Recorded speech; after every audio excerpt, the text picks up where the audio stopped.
Now we arrive at our first female speaker, who is Agnieszka. Unfortunately, I still didn't learn how to spell your last name. So Agnieszka comes from Warsaw. She works at Google, and let's see what she has prepared for us.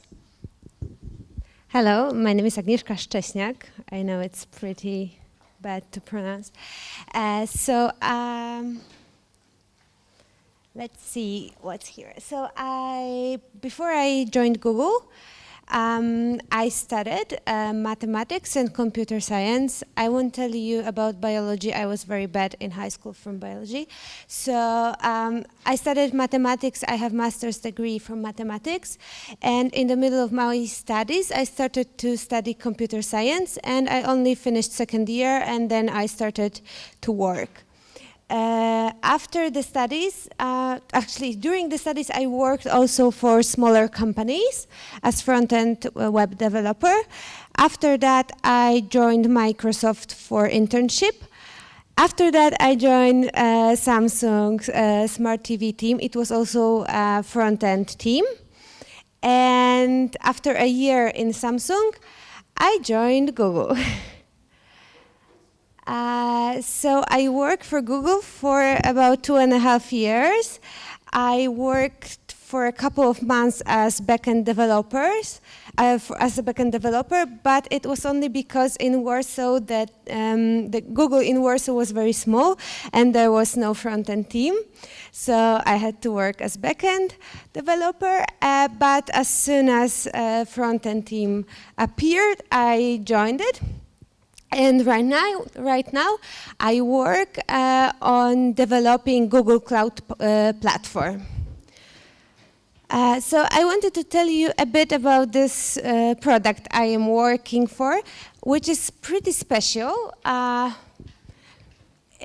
So Google Cloud Platform has a lot of product, let's say sub-products, and we are working on Compute Engine. Most of you probably know App Engine, so that's not the part I am working on. Compute Engine is developed for other companies who want to buy disks, buy some space on virtual machines, and run their server in Google.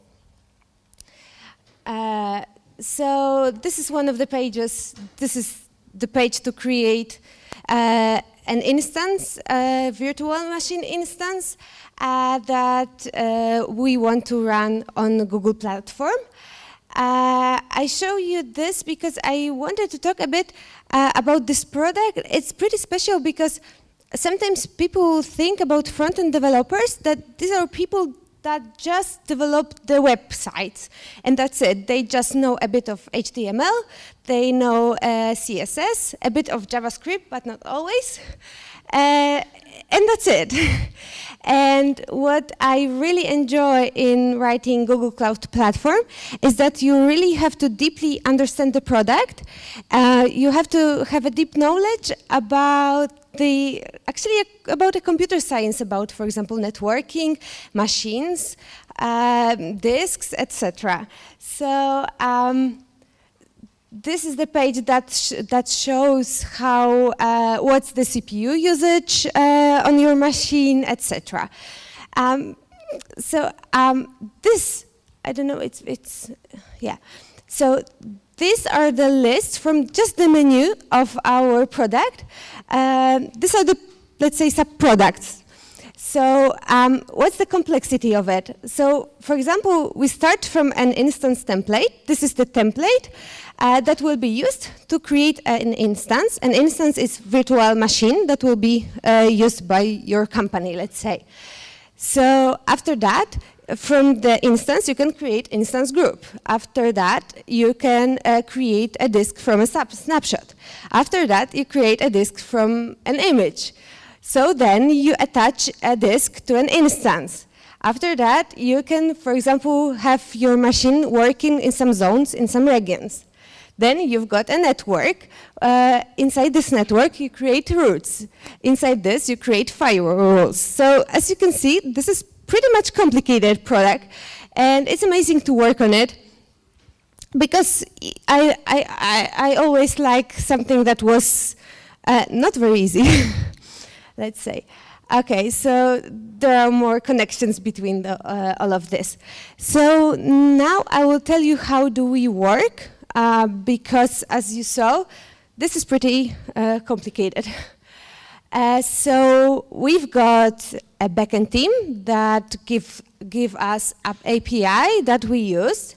We've got UX designers that prepare some mocks. Mocks are the piece of paper, actually, not a piece of paper, but on computer, which shows how the page will look like. So this is exactly what a user will see. We've got a PM, which is product manager, and then we've got our team.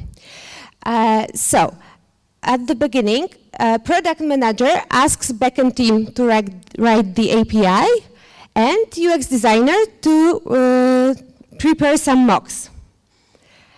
Then a backend team and UX designer give us what they prepared. But that's not the end. After that, we try to somehow combine everything, so try to fetch, try to get the API and match it with these mocks. Sometimes it works, sometimes it doesn't. So we have to cooperate with these teams. Sometimes we also cooperate with PM. And at the end, we want to give something to users. Sometimes it works, sometimes it doesn't. So I didn't show it, sorry.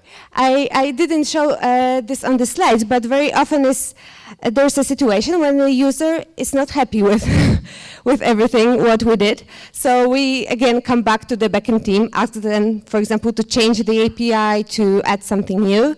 Sometimes we ask UX designer to rebuild the mocks because they are not something that user like. So there's a lot of cooperation with other teams.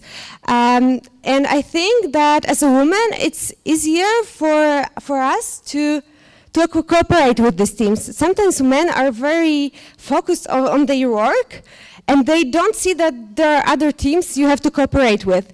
I think that women are better in this. Sorry, men. But that's true. What is also interesting in working at Google as a front-end developer is that, for example, my front-end team is in Warsaw, in Poland. Backend team is usually in Seattle, in US. PM is usually in Mountain View. UX designer sometimes anywhere. So you very often have to go to US or somewhere else, and cooperate with these people for a week or longer period of time. So it requires from you not only technical knowledge, but also a lot of skills that you cannot learn at university, like cooperation with the team. It's very, very important when you are a front-end developer. I didn't say anything about being a woman in technology.